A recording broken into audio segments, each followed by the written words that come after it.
Hello everyone. आज हम discuss कर रहे हैं एनसीईआरटी से एक क्वेश्चन जो कि एक्सरसाइज में है, क्वेश्चन नंबर 14। इसमें बोला है ऑक्टाहेड्रल वॉइड और आसपास जो एटम है उसके बीच में क्या रिलेशन है, और साथ ही हम डिस्कस करेंगे रेडियस रेशियो, क्योंकि ये रेडियस रेशियो का ही टॉपिक है और ये क्वेश्चन भी डिस्कस करेंगे। आपको बहुत ही इसको मज़ा आएगा समझने में। और साथ हम डिस्कस करेंगे ऑक्टाहेड्रल वॉइड है क्या। तो आइए शुरू करते हैं टॉपिक को। तो आप सबसे पहले देखिए ऑक्टाहेड्रल वॉइड, एचसीपी और सीसीपी यानी एफसीसी में ऑक्टाहेड्रल एंड टेट्राहेड्रल वॉइड बनते हैं। अभी हम ऑक्टाहेड्रल की बात करेंगे। तो आपके सामने दो ऑक्टाहेड्रल वॉइड दिखाई दे रहे होंगे आपको, यानी 6 फेयर की वजह से जो कैविटी बीच में बनती है उसे हम क्या कहते हैं, ऑक्टाहेड्रल वॉइड। साथ ही ध्यान रखिएगा इसे ऑक्टा इसलिए बोलते हैं क्योंकि इस ज्योमेट्री के 8 फेसेस आपको दिखाई दे रहे होंगे, 4 ऊपर एंड 4 नीचे। ठीक है, बॉल्स कितनी इन्वॉल्व है, 6 बॉल्स इन्वॉल्व है, यानी कि एटम्स। अब ध्यान रखिएगा अगर ये एक नॉन आयनिक सॉलिड है, तो अगर एक क्रिस्टल के अंदर, ये भी ऑक्टाहेड्रल वॉइड है अंदर की तरफ, अगर एक क्रिस्टल के अंदर वो एक नॉन आयनिक सॉलिड है तो ऑक्टाहेड्रल वॉइड खाली होता है। और अगर वो आयनिक सॉलिड है जैसे NaCl, तो ऑक्टाहेड्रल वॉइड में कौन बैठा होता है, कैटायन। हमेशा यूजुअली कैटायन ही बैठता है क्योंकि उसका साइज एनायन से छोटा होता है। अब हमें इस क्वेश्चन में पता है क्या कहा गया है, ये बोला है कि हमारे पास देखो ये एटम भी काफ़ी बड़े बड़े होंगे, क्लोजली पैक होते हैं, 8 हैं। ठीक है, ये टोटल हमारे पास 6 हैं। अब इसके बीच में यहाँ पर ये जो कैविटी है, इस कैविटी की दूरी और इन एटम की दूरी यानी आर, इन दोनों में रिलेशन पूछा है। यही है रेडियस रेशियो। अब हम शुरू करते हैं अपना टॉपिक, तब आपको क्लियर हो जाएगा। ये देखिए, अब आप यहाँ पे कैसे निकालेंगे रिलेशनशिप इन दोनों के बीच में। आपके पास टोटल 6 बॉल के बीच में जो कैविटी है उसे ऑक्टाहेड्रल वॉइड कहते हैं। अब आपको यहाँ पे 4 बॉल्स दिख रही होंगी, पर लेकिन नहीं, ये 6 हैं क्योंकि एक बॉल इसके ऊपर आएगी और एक बॉल पीछे। हमें तो रिलेशन निकालना है, तो हम ऊपर और नीचे वाले बॉल को नहीं भी दिखाएं तो चलेगा। ये देखिए यहाँ पे हमने वो जो मैंने बीच में ऐसे दिखा रखी थी बॉल्स, वो ये वाली हैं। एक ऊपर भी होगी, एक नीचे भी होगी, और बीच में वो कैविटी होगी जिसको हम इससे डिनोट करेंगे। ये है ऑक्टाहेड्रल वॉइड। ये एटम नहीं है, ऑक्टाहेड्रल वॉइड है। तो आइए स्टार्ट करते हैं, पहले रिलेशन, उसके बाद रेडियस रेशियो। तो आप यहाँ पे देख सकते हैं, मुझे ऑक्टाहेड्रल वॉइड का जो रेडियस है आर से, छोटे आर से डिनोट किया है, और जो एटम का स्फेयर का रेडियस है उसे कैपिटल आर से। तो यहाँ पे 6 बॉल की वजह से जो ये कैविटी दिखाई दे रही है ऑक्टाहेड्रल वॉइड, कैसे करेंगे इसको सॉल्व। यहाँ आप देख सकते हैं एक ट्रायंगल बन रहा है।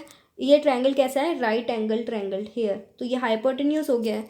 तो पाइथागोरस थ्योरम लगा दीजिए, BC का square will be equals to this square and this square.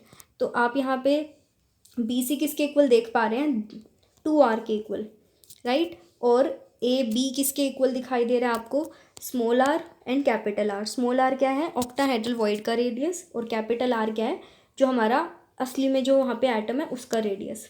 Octahedral void में मैं फिर रिपीट कर रही हूँ, वहाँ पे तभी पार्टिकल होगा अगर वहाँ पे कैटायन है। आप यहाँ पे अब इसे सॉल्व करना शुरू करते हैं। हमने अभी क्या देखा था, BC का स्क्वायर हमें क्या था, 2R का स्क्वायर। देन उसके बाद AB को R plus r, and this is also R plus r. कितने R प्लस आर हो गए यहाँ पे, 2R प्लस आर। और 2 का स्क्वायर क्या होता है, 4। हमने इसको ओपन किया, 2 से 2 कैंसिल, तो क्या बचेगा, ये बचेगा। अब दोनों तरफ स्क्वेयरिंग कर दो, स्क्वेयरिंग बोथ साइड। अगर आप अंडर रूट ले लेंगे दोनों तरफ, तो ये इससे कैंसिल, ये इससे कैंसिल, तो ये क्या बचेगा हमारे पास, √2R equals to R plus r. आप इस R को यहाँ भेज दीजिए, तो हमारे पास R will be equals to this. अब R कॉमन निकाल लेंगे तो ये आएगा आपके पास। नेक्स्ट इसकी वैल्यू क्या होती है, 1.414। आप इसे माइनस करेंगे, ये आ गया, राइट। अब आएंगे पॉइंट पे। ये तो आप मैथमेटिकल, ये जो भी टॉपिक है कहीं से भी देख सकते हैं। अब हम मेन पॉइंट पे आते हैं। R इक्वल्स टू, इसका कंक्लूजन क्या है वो देखिए ध्यान से।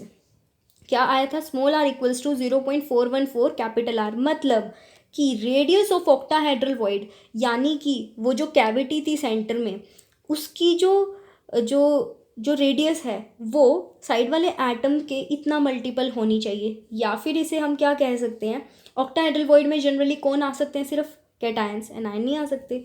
हाँ, और साइड में क्या होंगे, एनायंस होते हैं। तो यानी कि radius of cation is equals to this, यानी radius of cation radius of anion से छोटा होगा। ये छोटा हो गया ना, तो अब इसको नीचे ले जाइए, देखो तो रेडियस रेशियो कितना आ रहा है, 0.414। पहले तो ये ध्यान रखिएगा क्या कि रेडियस रेशियो अगर कोई कहीं पे क्लोज पैकिंग है और ऑक्टाहेड्रल वॉइड भी बन रहा है वहाँ पे, हमेशा ध्यान रखना ऑक्टाहेड्रल वॉइड बन रहा है अगर और क्लोज पैकिंग की बात करें तो रेडियस रेशियो इतना ही आना चाहिए। अब इसका कहने का क्या मतलब है वो समझिए। कहने का मतलब ये है कि यहाँ से देखिए, कहने का ये मतलब है कि हमारा इसका साइज़ बहुत बड़ा हो और ये देखिए एक सेकेंड, और बीच में जो कैविटी है वो छोटी होनी चाहिए। यानी कि जो भी इस चीज़ का रेडियस है और जो साइड वाले पार्टिकल का रेडियस है, इनका रेशियो हमेशा क्या होना चाहिए, 0.414। यानी कि ये जो कैविटी है वो छोटी होनी चाहिए, ये जो कैविटी है ये छोटी होनी चाहिए। अगर ये कैविटी मान लो बड़ी हो जाए, RC/RA हमेशा क्या होना चाहिए, 0.414। अगर ये रेशो इस नंबर से बड़ी हो जाए, आप खुद ही सोचिए, रेशो से बड़ी हो गई इसका मतलब रेडियस ऑफ कैटायन थोड़ा बड़ा हो गया। तो अगर ये चीज़ थोड़ी सी भी बड़ी हुई तो ये चीज़ दूर दूर हो जाएंगे, तो क्लोज पैकिंग नहीं रही। देखिए कैसे, ये NaCl का स्ट्रक्चर है। NaCl का स्ट्रक्चर, इसमें क्या आप देख पा रहे हैं कि कैटायन और एनायन का जो रेडियस रेशियो है 0.414 नहीं होता, उससे बड़ा होता है। तो अगर ये रेशो बड़ा हो गया इसका मतलब कैटायन थोड़ा सा बड़ा है जितना होना चाहिए उससे। इस वजह से पार्टिकल्स क्लोज पैक नहीं होंगे। आप देख सकते हैं ये सोडियम आ गए हैं एजिस पे। अगर आपको ये समझना है ये क्या है कैसे है तो ऊपर आपको लिंक मिल जाएगा, वहाँ से आप FCC NaCl का स्ट्रक्चर समझ सकते हैं बहुत अच्छे से। तो आप यहाँ देख पा रहे हैं कि ये देखो गैप आ गया है, आप देख सकते हो क्या आया हुआ है कितना सारा, ये देखो गैप आ गया है। होनी चाहिए थी इन सब के अंदर क्लोज पैकिंग इन ग्रीन वालों में, पर लेकिन क्या आ गया है, गैपिंग हुई है। तो ध्यान रखिएगा कि अगर रेडियस रेशो 0.414 से थोड़ा सा भी बड़ा हुआ तो वहाँ क्लोज पैकिंग नहीं रह पाएगी, वो थोड़ी सी मतलब एनायन के बीच में स्पेस आ जाएगा। पर लेकिन अगर कैविटी में कोई हो ही ना तो क्या होगा, तो वहाँ पे तो क्लोज पैकिंग होएगी बिल्कुल। तो आप यहाँ पे क्वेश्चन ट्राई करते हैं, आई होप कि आपको ये समझ आया होगा। एजर्शन और रीजनिंग का क्वेश्चन है। पहली स्टेटमेंट देखते हैं, NaCl के स्ट्रक्चर में Na आयंस 6Cl को टच करते हैं, बिल्कुल सही है। आप ऊपर वीडियो देखेंगे उसी से क्लियर होगा आपको ये। But Cl do not touch each other, अभी हमने देखा था Cl आपस में, ग्रीन वाले आपस में एक दूसरे को टच नहीं कर रहे थे, तो ये वाली एक करेक्ट स्टेटमेंट है। नीचे देखिए, जो रेडियस रेशो है इसका इज ग्रेटर देन एनायन और कैटायन का जो कैटायन इज टू एनायन का जो रेशो है वो 0.414 से NaCl में बड़ा होता है, जिसकी वजह से वहाँ पे एग्जैक्ट फीलिंग नहीं होती। तो ये बात भी बिल्कुल सही है, अभी हमने देखा था। तो ये इसका क्या है करेक्ट आंसर। वो Cl उसको टच क्यों नहीं कर रहा, तो ये इसका एक्सप्लेनेशन ही तो दे रहा है कि भाई ये टच क्यों नहीं कर रहा है, do not touch each other, क्यों टच नहीं कर रहा है, बिकॉज उनका जो रेडियस रेशो है यानी कैटायन का साइज जितना होना चाहिए उससे थोड़ा सा, मान लो किसी का साइज़ 1 होना चाहिए तो वो 1.2 है इस तरीके से। तो कैटायन का साइज जितना होना चाहिए था छोटा, उतना छोटा नहीं है, ज़रा सा बड़ा है, जिस वजह से रेडियस रेशियो 0.414 से बड़ा है। और अगर वो हल्का सा भी बड़ा हुआ तो वहाँ पे क्लोज पैकिंग नहीं होगी, थोड़ा गैप होगा। तो आई थिंक बिल्कुल सही है, ये इसका क्या है करेक्ट एक्सप्लेनेशन, यानी option number A is correct. यहाँ NaCl का जो रेडियस रेशियो है 0.414 से बड़ा है, that is why they are not touching each other Cl। तो आई होप आपको ये समझ आया होगा एंड आप इसको शेयर कीजिए, अपने फ्रेंड्स को एक्सप्लेन कीजिए। और आई थिंक ये वाला जो डेरिवेशन है ये तो बहुत ही सिंपल है, बस थोड़ा सा पर लेकिन इम्पॉर्टेंट था ये जानना कि रेडियस रेशियो है क्या। आई होप आपको ये क्लियर है।